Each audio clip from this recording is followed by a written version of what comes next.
Welcome back to We Want Winners.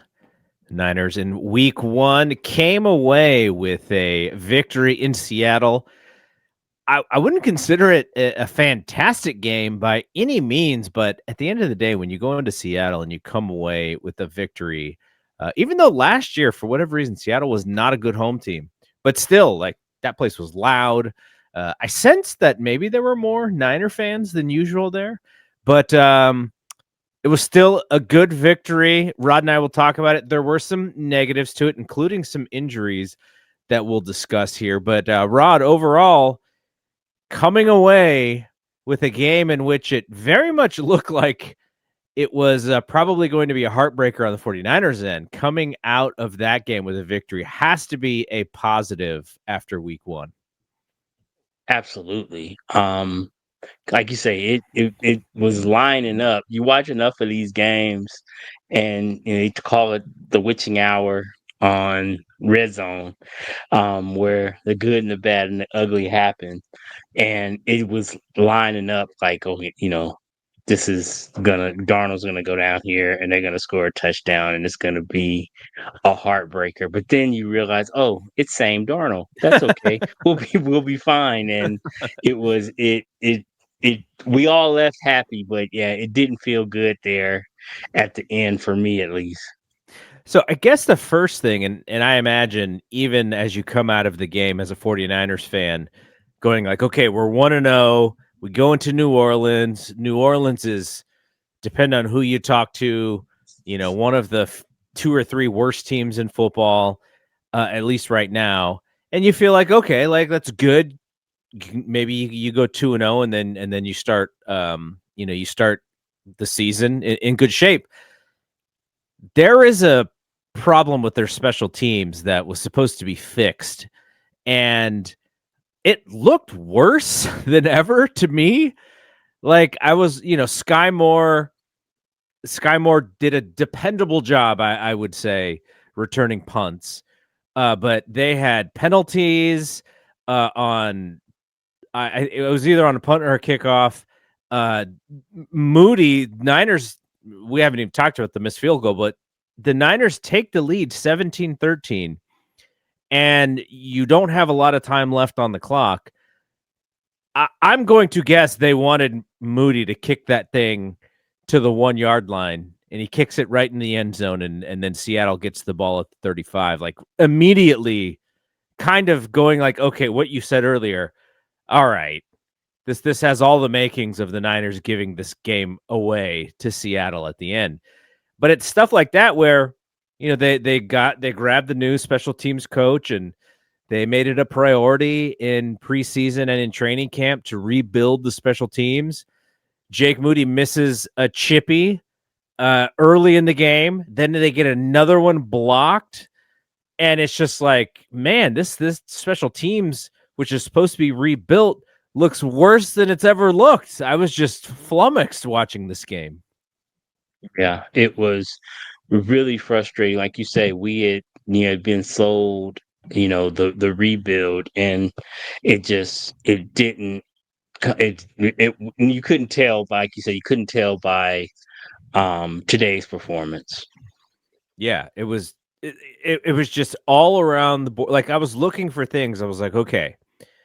And the best I could come up with was Sky Moore was safe and dependable on punt returns. Like, that was as much as I could muster as far as positivity for special teams. But where are you with Moody? I think when he missed the first kick, which was a 27-yarder, as the Niners offense was looking pretty decent, I think the defense looked not at least in the first half. Maybe the run defense looked a little iffy, because I was kind of wondering.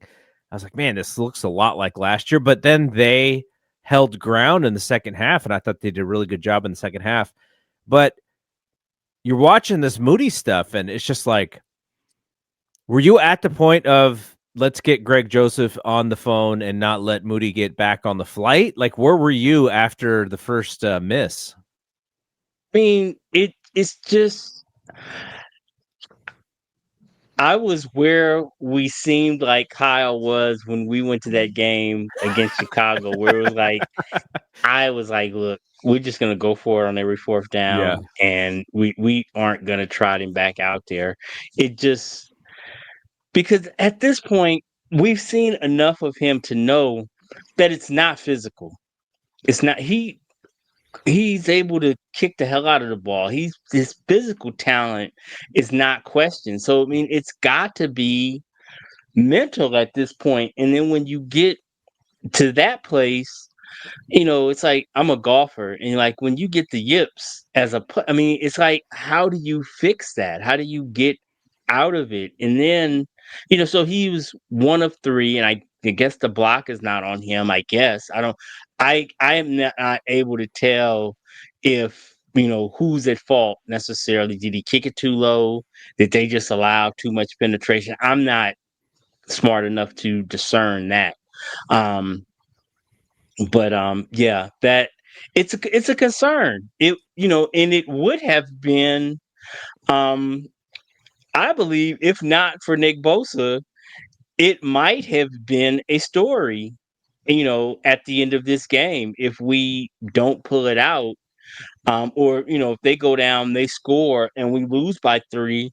I mean, that's all we're going to talk about for Yeah. the rest of this week and so it looks like we have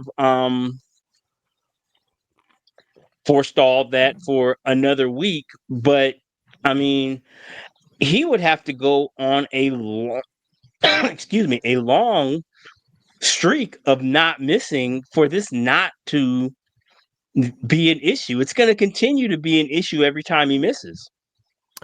So the story of the game, Niners come out and score very early.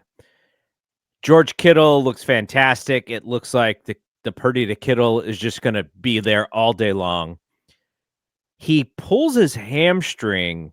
I think he was blocking, or it was a play that he wasn't really involved in, and he was just running downfield, and it looks like he came up limp.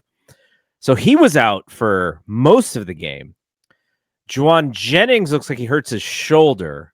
So then he's out. So Brock Purdy down 13-10 in the fourth quarter, the last drive of the game for the 49ers. His wide receivers are Ricky Pearsall, who had an excellent game, by the way, Russell Gage, and Jake Tonges. Those are his receivers. And, of course, CMC out of the backfield, who they used exclusively in some cases. Like anytime Brock needed a first down, it was like, okay, we're just going to get CMC out there and we're going to him. But those were the receivers that Purdy had to throw to. And so we get down, it's 3rd and goal, and Purdy rolls out, and he's sitting there. He's got to roll out again. He actually rolls out of the pocket 2 times on this play. Throws off of his back foot, which was a problem earlier because he threw an interception off of his back foot earlier. And so now he throws it, what I assume was just literally up for grabs. It was like, all right, I'm going to give our tight end, who's taller than the DB, a chance to try and get up. But he kind of underthrows the ball. So Tonges doesn't even have a chance to kind of outleap the DB. Instead, Tonges has to come back, and the DB is kind of just waiting there to catch the ball. And Tonges jumps in front of the DB, snatches the ball out of the air for the touchdown. And I saw a quote where he was like, I just wanted to make sure I got my feet in, and I didn't even realize everything that happened until I looked at Russell Gage, and Gage was like, you scored. And then Tonges was like, oh my gosh, this is the go-ahead touchdown. But this is why, to me, this game felt eerily similar to 2024, but in 2024, I think we lose this game. So that's the little bit of a difference, because you had the injuries, you had the special teams breakdowns, and you had Brock trying to be Superman, which he actually talked about in the offseason, saying there were times because of all the injuries where I tried to do way too much And I think that cost us. And he kind of did that today. There were 2 interceptions. The second interception was like one of the worst throws you're going to see from Brock.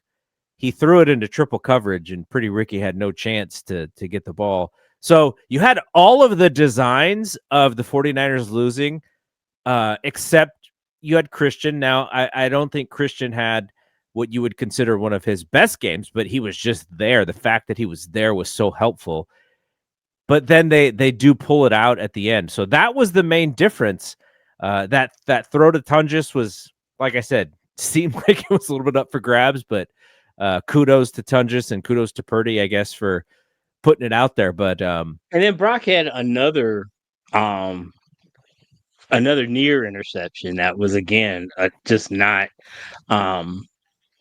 wasn't very good decision making. I mean, I'm in a win is a win, but it was kind of concerning that according to a stat I saw on Twitter, so you take that for what it's worth, that according, with 2 games to go this evening and then Monday night, to that point after the late games, Brock was like 4th in the amount of time per pass, and he still seemed to be rushing and not making the best decisions. But you know, a win is a win. But there was a lot of I can't remember very many.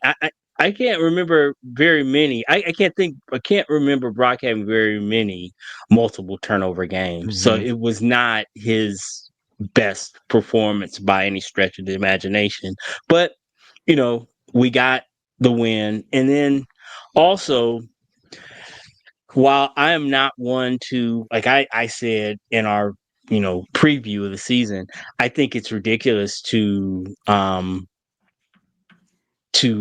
limit put like a pitch count on CMC, Yeah, but also 32 touches is he had 10 targets and 22 carries. That's a lot. yeah, That is a lot. And it was to the point where, you know, Pretty Ricky notwithstanding, because he had a great game.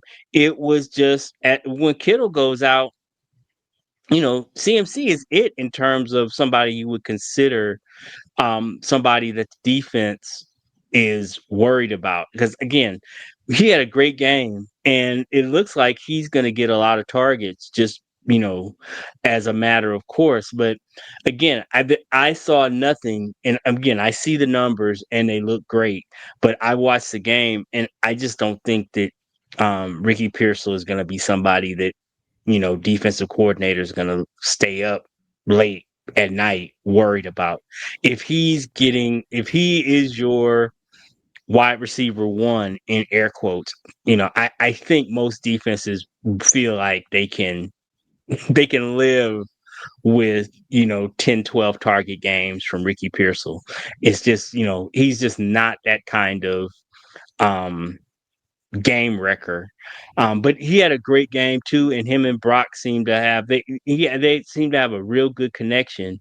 And he, I believe, is ideally suited to play that slot and to play off guys like when Ayuk comes back and Kittle and McCaffrey. If he's in the mix like that, I think that's where he is best served. You don't want him to be somebody that the defense is focused on. But again, it was a great game, and I don't want that to sound like shade or because it was a good win, um, but it was concerning. Like I think you had kind of mentioned, and it was like when a play needed to be made, you knew where Purdy was going with the yeah, ball. He was gonna find a way to get it to Christian, regardless. So yeah, um it worked out that we won the game, but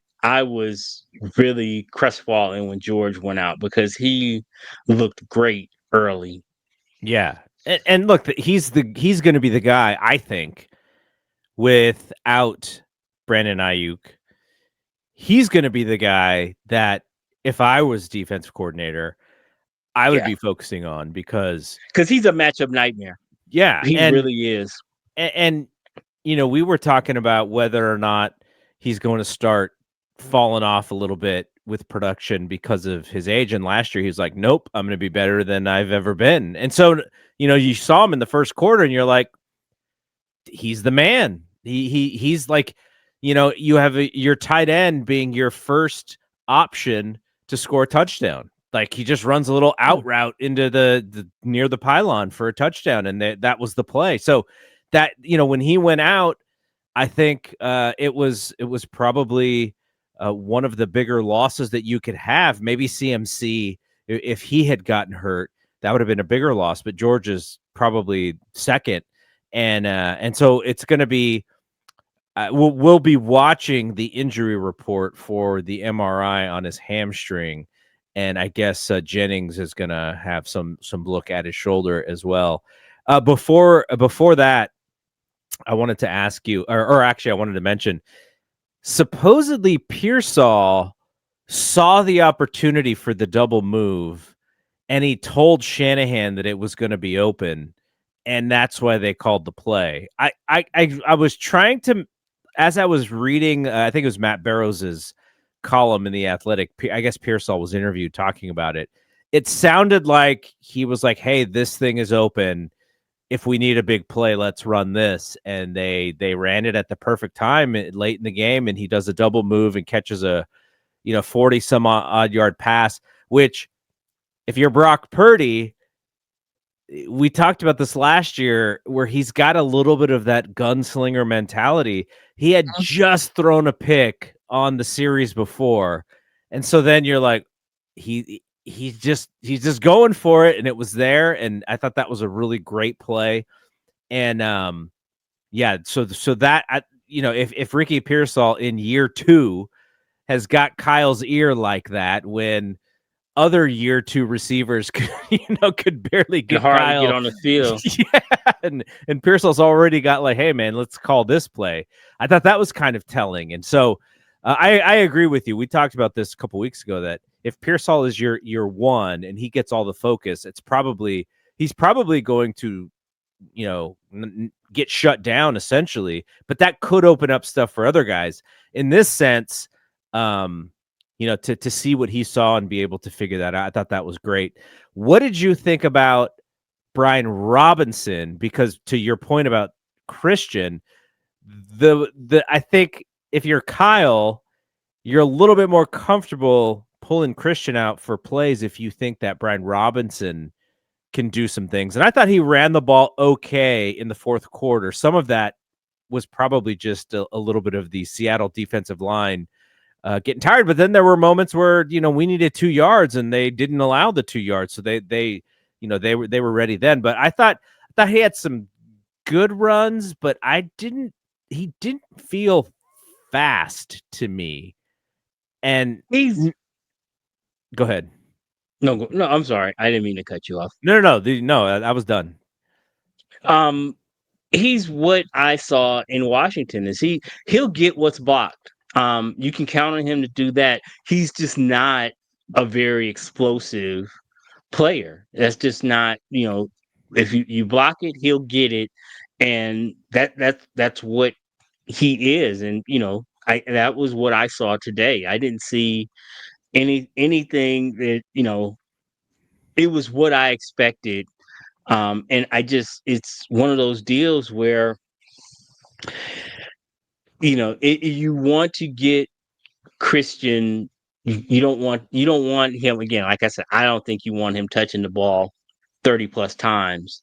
But it's not like you want to give a bunch of those. I'm not necessarily comfortable with giving a bunch of those carries or targets to B Rob. It's just because I just don't know what he's gonna do with them. He's he got he caught a pass and got he didn't get any yards after the catch, and then he ended up averaging like three. What was it 3 and was it even 3.5 yards a carry? He was at Um, 3.7. Christian was at okay. 3.1. Yeah, I mean, but Christian early on, it was really tough sledding. I think they had 53 yards in the first half. Um, and it just really didn't seem like there was much there. I thought they ran the ball better, relatively in the second half. Mm-hmm. But yeah, it's something that's gonna be continue to be monitored. And hopefully, as we move forward, they'll be able to, between Robinson and hopefully Garindo can come back, because he has some juice. He's Yeah. fast, and I think he'll end up, if he can get healthy. I think he's more of a change of pace along the lines of what we need than Brian Robinson is. Because again, Brian Robinson, a solid back, he's not going to kill you or hurt you out there, but he's not going to, you're not going to get a 25 or 30-yard run or, pass play from him. Whereas we saw that Garindo can give you that kind of explosive big play, which, if I'm going to give targets and carries, if I'm going to take him away from Christian, I don't want to give him to somebody who's just going to get me 4 yards. I would prefer to give him to somebody who might take it to the house. And that's the kind of player Garindo seemed to be. But it seems like, just like like Eli Mitchell before him, that those fast guys just have a hard time getting and staying on the field. So we talked a lot about the offense. Let's look at the defense here. In the first drive of the game by the Seahawks, the Niners blitzed a couple times, and I thought, oh wow, they're really going to go after Darnold, and they're going to make Darnold make some, maybe some quicker decisions than he wants. And I was thinking like, oh, there's going to be some turnovers here, like he's going to make some bad reads, he's going to make some bad throws. And then they kind of pulled back, and they didn't really do it a lot. And I don't know if it was because Smith and Jigba was kind of cooking them, and so that's why they needed help. And Upton Stout had a rough ball game, and they just picked on Rough. him like he was he had a target on his back. But if you look at the targets for the Seahawks, Smith and Jigba had 9 catches for 124 yards. So he had a really good game. He did fumble though, so that was a tough play for them. Do you know who was the second leading receiver? If you were to guess, who would you think was the second leading receiver for the Seahawks?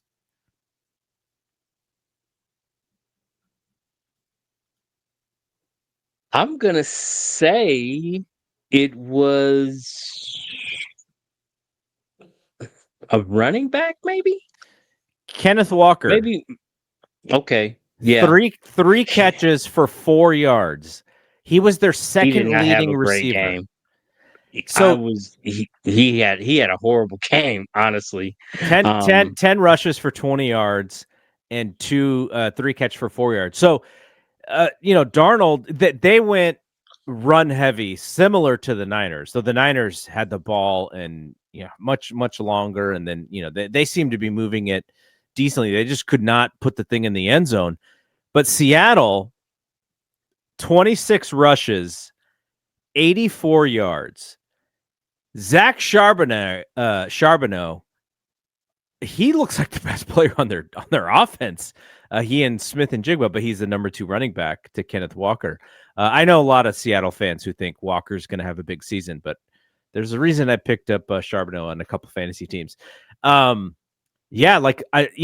Defensively, I just wonder if the Niners were like, okay, like we don't really have to do much because we're going to be able to stop Seattle from getting in the end zone. And then late, when it looked like Seattle was going to make that drive to end the game and come back and win the game, Then Bosa's like, "Hey guys, remember me?" And he just pushes the tackle right into Darnold as he's about to make a throw. Gets credit for a sack. Darnold fumbles. Bosa picks up the fumble, and that ices the game for them. What did you think about the defense specifically, or around when you only give up 13 points and you go into somebody's house and win a game? The defense has to be a part of that and play a big part of that. And they may have been a little bend but don't break. But ultimately, Salah's here for a reason. What did you think of game one? I mean, yeah, when you give up 13 points, I don't care who you're playing against and what, you know, deficiencies they might have, which I think that um there are many because they were the big thing coming in. They went to, they're running they're running the same offense we run. And the big question was, what was their offense were there was their offensive line going to be able to establish a strong run game? Because like we know as 49er fans, when you can rush the ball, it sets up this offense is predicated on being able to, if you're able to run the ball, everything else kind of opens up to you, play action and otherwise. And they just, as you said, they were just completely ineffective um, running the ball, which showed in the number of attempts and the average, and then also the lack of, we held the ball for 38 minutes. And that was partly because of our offense, but it was partly because their, between our defense and their um ineptitude in being able to run the ball um was just problematic. And it was, I just opened up the stats.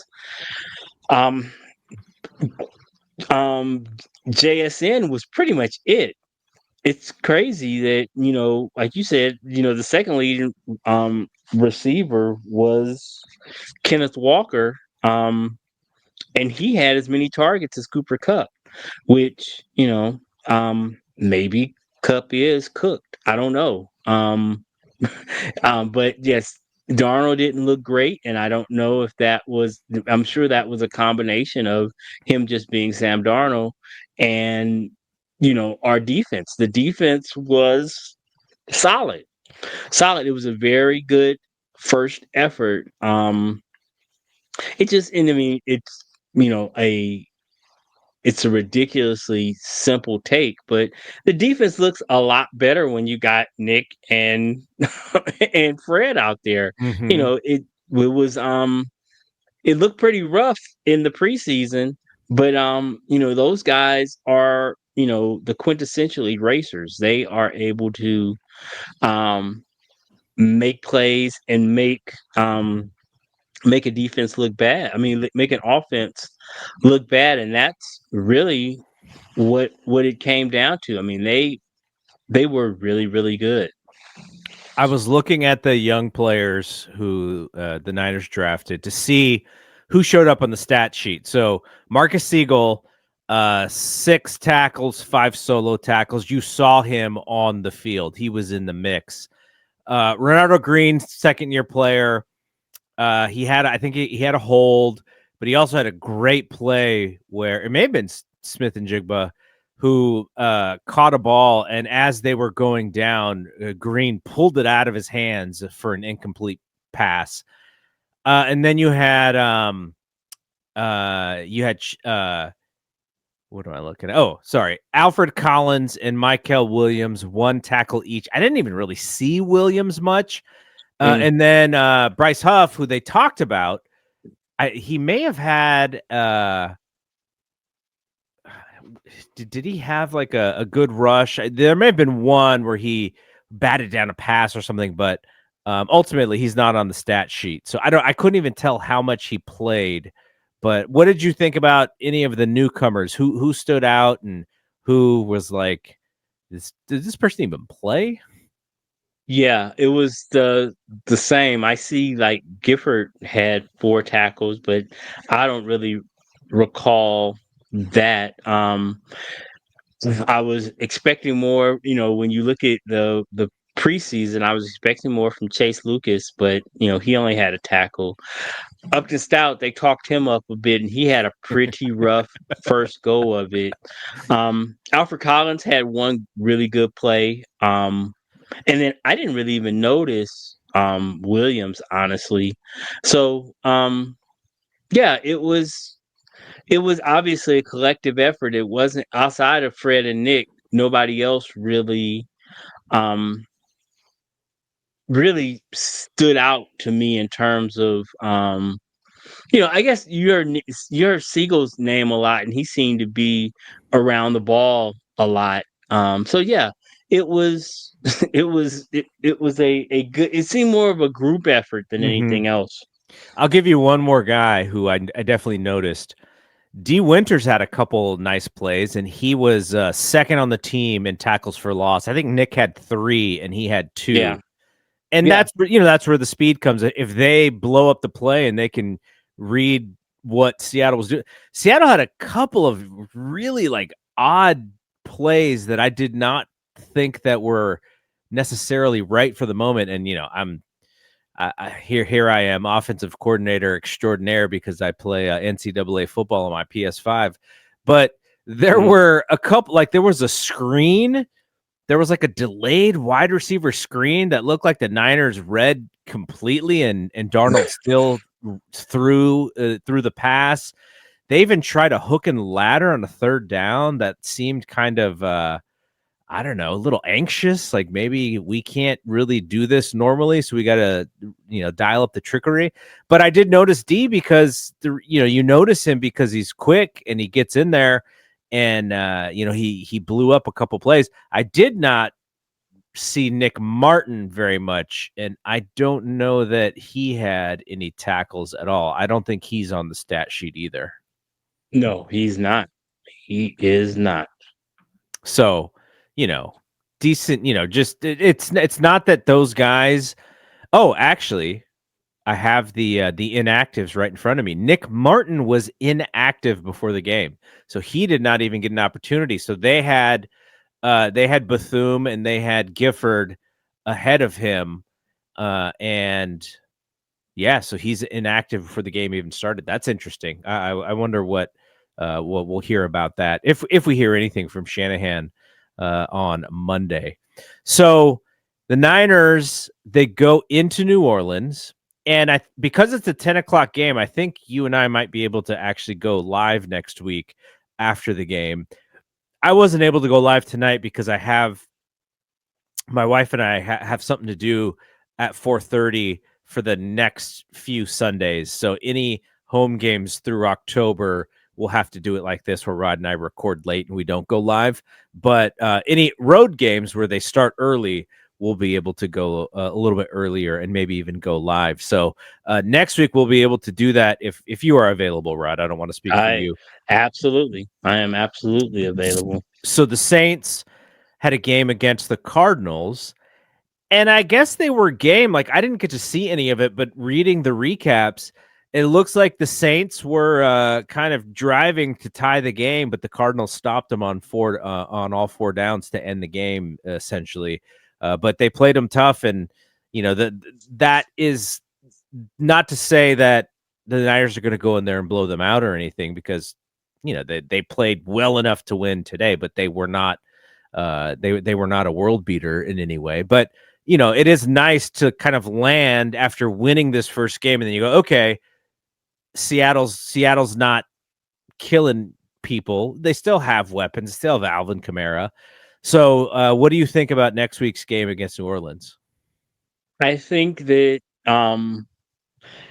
you talk about the West Coast and those early starts.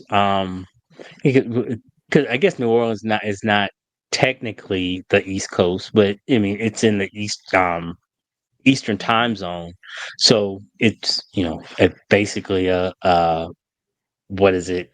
It's a 10 o'clock start here for us, so that will be interesting. And then road games are always tough. And I watched a good bit of that Cardinals game, and it was just kind of funky how it was a typical NFL game where it looked like the Cardinals were pretty much in control for all of the game, and then you look up and it's in the fourth quarter, and the Saints look like they're going to go in and pull out this victory, but they just didn't get it done. So again, I don't think that we are in a position, even though we got this win and we are celebrating now. I don't think that we are in a position. I didn't see anything that led me to believe that we're good enough to kind of just throw our jocks out on the field and think that we're gonna beat anybody.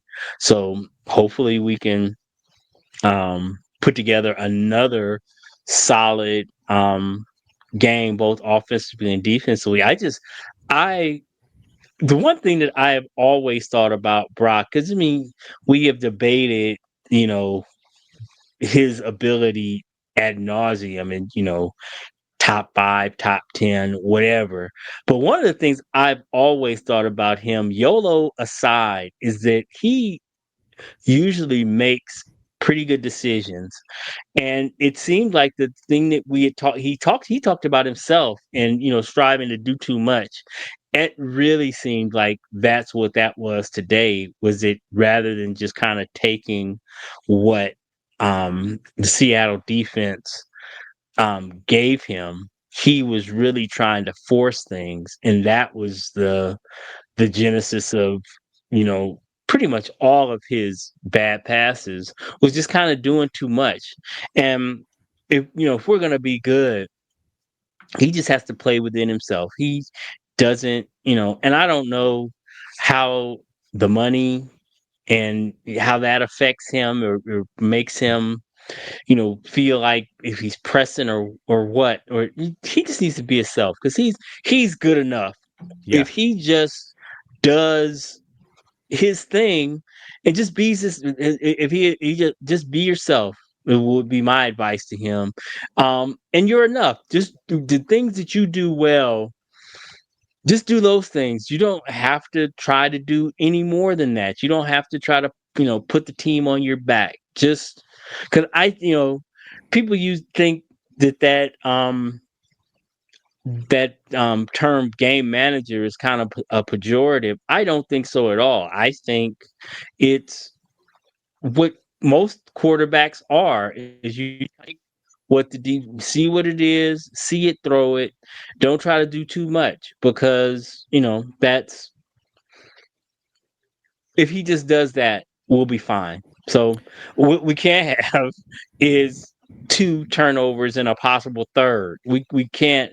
He can't be throwing picks, and that's what ends up happening when you try to do too much, or make poor decisions and go places with the ball that you shouldn't. So again, it was the turnovers aside, I thought it was a really good. He had a really good game going for a while there, even though it was the yardage wasn't quite there. But yeah, I'm looking for. We should. I mean, what I saw from the Saints, we should be able to go in there and beat them dudes. So The throw, if I think back about some of those throws, so the first interception, Brock kind of, instead of stepping into a throw, it's almost like he tried to put some touch on it or something, and that was probably the wrong move, because and this is, having Greg Olsen on this broadcast was awesome, because when I saw that it was him and Joe Davis, I was like, fantastic, because Greg Olsen is like my favorite guy on the Fox crew, because I think he just explains things in a way that your casual fan will understand it, but then he can also go into a little bit more detail. So he talked about this play that Brock threw the first pick on. So Christian has to pick up the blitz. So by picking up the blitz, Christian kind of falls, and he doesn't get into the spot which would have made him the check down. And Brock would have probably just checked down on that pass. So what happens is the linebacker who's supposed to follow Christian, The linebacker sees that Christian is down. So what does he do? Well, he backs up into the spot that Brock thinks that he has to throw. And then there was a moment later in the game where he's got Pretty Ricky right at the pylon for a touchdown, and he needs to zip it in there a little bit more. Probably needs to step into it a little bit more, and he kind of flutters it out there, and the defensive back at the last second is able to slap it away. Those two throws, if he steps into those throws, it's possible they're completions. Now, I don't know if there's a reason why he did not step into those throws the way that he probably needs to. I don't know if it's an arm thing or if it's just like, oh yeah, I just made a bad decision. I took it for granted that he was open and I need to step into that thing. But those two scenarios, I think, are like, maybe more important for them to talk about than he just made a bad decision throwing in a triple coverage on that one because he didn't think anyone was open, even though Brian Robinson was open in the flat, but he was just looking downfield. So,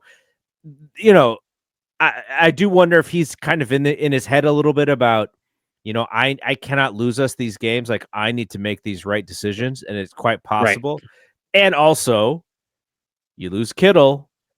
That's your main dude. Jennings is hurt. And Jennings, by the way, I thought Jennings looked really slow, and it's quite possible that calf thing is just bugging him still. That calf thing may be more real than maybe we thought, because I just thought he looked really slow. Like, there are some times when he catches the ball, and he's not a fast guy in general, but he catches the ball, and if he can get his shoulder squared, he's not going down with the first hit. And they kind of were able to manhandle him a little bit. So that's something to keep an eye on. And maybe it was the shoulder thing. Maybe he just wasn't comfortable out there. So anyways, I don't want to give Brock, any excuses necessarily, but I just thought, if he thought about those two throws, he probably goes, okay, if I put a little bit more steam on those things, then we're fine. And we're probably win this game running away, but he didn't. And then that's why this game was as close as it was. Let's before we get out of here, I did want to look at the rest of the NFC West. So like we said, the Cardinals won. And part of winning this first game is, you got one on Seattle, and now, they got to come into Levi's to even up the score. And hopefully, the 49ers feel like, they can take care of business in Levi's, but you want to beat these NFC West teams, because as we predicted, we think that the division is going to be pretty close all season long. And the Rams beat the Texans 14-9 in a I didn't get to see any of this game either, but I can't imagine it was something. It wasn't like Buffalo and Baltimore late Sunday night, which was a barn burner. That's for sure. Gosh. But the Rams are a very smart football team. They kept the Texans offense in check, and it looks like Stafford did just enough to win the game, probably in a very game managery kind of way. So the Rams are going to be there unless the injuries, deplete them, much like it could happen to the 49ers. But I was listening to Peter Schrager. I know you listen to Bill Simmons too, but Peter Schrager was putting over Jimmy G for, just, he was putting him over like crazy. And I'm like, okay, I get it, Pete. I get it. But I know Jimmy like you don't know Jimmy. And I don't know if you can hear Jimmy, Pete. I'm not sure you can hear him. But that'll be interesting. Like, I can't imagine Rams fans are going to be that comfortable with Jimmy G if he has to start any games with Matt Stafford possibly being hurt at some point. So that's something to keep an eye on. But the Rams are game. They're very well coached. They have a really good roster. They're a smart football team. They're going to hang in there. And I think they're gonna be competitive all season long. So it was good to get one over Seattle for those same reasons, because Seattle's trying to rebuild this thing as well. And then now they have the Saints. Anything that you saw in any of these games where anything stood out of like, oh man, if we got to play these guys, it's gonna be some rough sledding. It was a really exciting. I really enjoy, especially the first window. Nothing really. Actually, all the really good games were in the AFC. So those is, I the one thing that is kind of 49er adjacent is that Mike McDaniel might be available to be a consultant by Thanksgiving, because the Dolphins did not look great No at way. My all. goodness. So That was I don't alarming. know what's going on there. So yeah, I don't I'm sure his seat is cooking right now. Um because apparently, obviously they didn't score into the fourth quarter, and then I guess Tyreek Hill is already out on the season. So yeah, What that's going to did he say be. something? Apparently he had a tantrum on the sideline. So Maybe yeah, they'll trade him. this is week 1. This is week 1. Yeah. By the way, Yeah, maybe. I wanted to say it was nice to see Debo take that little reverse or whatever that was to the Yeah, house. he had a good week. I mean, a good first game. He is playing for another contract, so I Yeah. am not surprised. I will not be surprised if he has an awesome season this year. Good for him. He bet on himself, and it's at one weekend. It's a good. It's so far so good. And I saw the Raiders got a win over the Pats. Another one that would look like a little bit of a rock fight.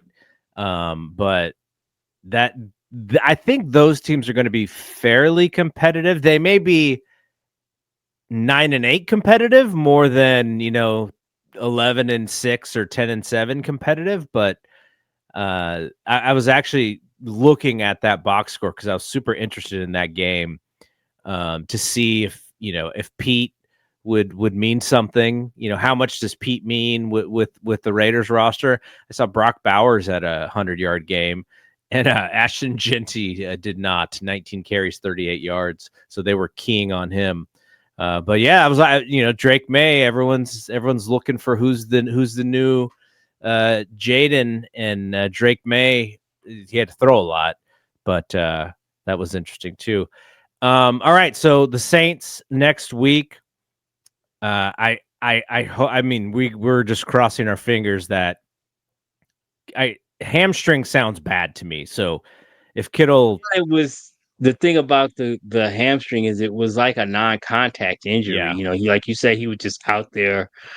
It's like he was blocking, kind of, just kind of, shielding the guy, and then he pulls up lane, which is always a bad sign. Is when it's not like he got hit or anything. It just kind of gave on him. So um, hopefully he's okay, because like you say, those kind of things can linger and can be more serious than yeah, him and JJ. I mean, our two ostensibly, although I guess Pretty Ricky would say he would throw his name in there, our two top pass catchers in terms of proven productivity are kind of dinged up. And like you said, but the thing about it with JJ is that it's the shoulder, but I agree with you and your observation that he didn't look great um to begin with, in terms of his movement. So I don't know. Hopefully we get good news on both fronts. I do wonder though because of the turf. I think they're gonna lean because this is just such a long season. They're gonna lean health. I think on both of those guys. But what it could mean is Kendrick Bourne is still unsigned, and I know they've talked about him. I know MVS. I guess he technically played. I didn't see him really doing Mm-mm. much. They had Gage on the field, but I don't think Gage have a catch. I don't think he had a catch. He didn't have a target. Yeah, so there's a lot of openings. So whether it's more for Ricky or whether it's over having to overuse CMC, but then again now they're going to be on that turf, and so you got to wonder about him as well. So next week is I almost feel like already it's more about the injuries before it's even about the game. So that'll be I'm sure a talking point for the entire week with Kyle and the crew. But hey, they got the first one, and they can they can kind of figure out what they need to do, knowing that they're 1-0, because if they are 0-1 going into the Seattle game, you're probably thinking a little bit more urgently with some of these injuries, but maybe that allows them to kind of be a little bit safer. I don't know though. I would, man, you got to go for the goat. You got to go for everything to go 2-0 to start Got the to get season. these wins. Yeah, You got to yeah, bank them, man. absolutely. Yeah, that is so true. So because we go Saints, and then it's Cardinals. That's the first home game, and then it's Jags, which is their second home game, and then Rammies, I think, is on a Monday night. So, you get the one out of the way, and you get kind of an easy game in game two, and then it starts picking up a little bit. So, yeah, it is. And you definitely want to come out of this. It's one game at a time, but you definitely want to start 2-0. You don't. You Yeah, you would 100%. hate to. You'd hate to split with that loss. The loss to the Saints, because I think when it's all said and done, they are gonna be. They'll be picking at the top of the draft, and it'll be one of those games where you end up kicking yourself at the end of the season if Yeah. you kind of let that one get away.